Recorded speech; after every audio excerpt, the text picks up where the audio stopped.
In the world, information technology is developing so rapidly that we tend to not even notice it. Smartphones, gadgets, electronic registers, the IT industry has become an integral part of our modern life.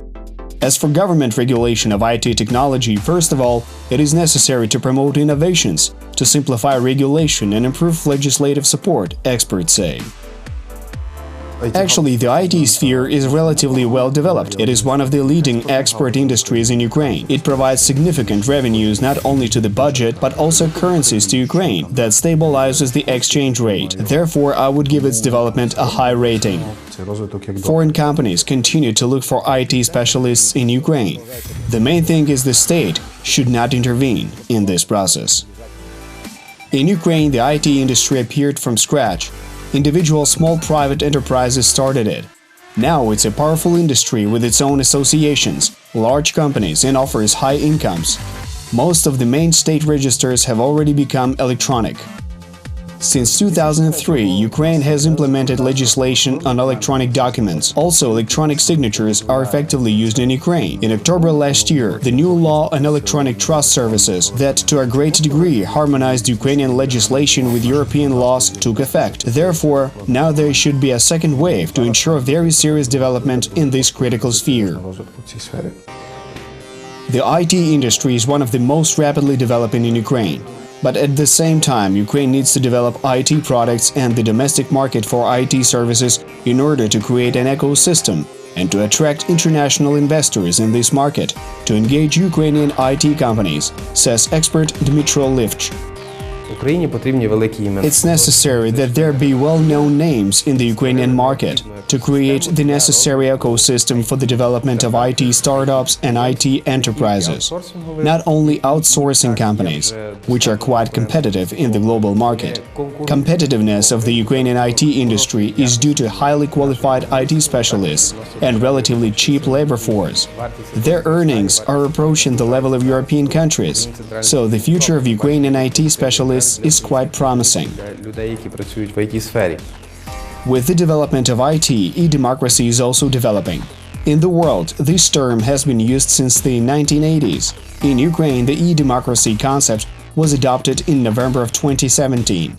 Open data, electronic registers, petitions, and participating budgets allow for holding elections, referendums, public discussions, and initiatives in electronic format. The main things that e-democracy provides is not only the simplification of procedures for citizens, but also an increase in transparency of these procedures, when paperwork was always about lineups, complicated procedures, and the loss of documents during fires in the archives and courts. This is not the case with e-documents. Such documents can be quickly received. They're available for remote working. However, this does not mean that all procedures should be converted into an electronic format. This should be done step by step, taking into account security issues and accessibility to electronic services. Obviously, it's impossible by one click to transfer all citizens to work with e-documents and e-services. Nevertheless, this is not about pressing one button. This procedure should be implemented in parallel. This can now reduce expenses and simplify the work with democratic procedures. And gradually, one should be replaced by another. The government jointly with experts should develop comprehensive regulation for development of the IT sector, create opportunities for quality education and staff training, provide a powerful incentive to attract new technologies in the area of education, medicine, and develop electronic services. The matter is how to make Ukraine a producer of IT products and not just a raw material component of this chain of software products. How to ensure that products created on the basis of Ukrainian software are packaged and exported to other countries. But it's not a question of financing or investments.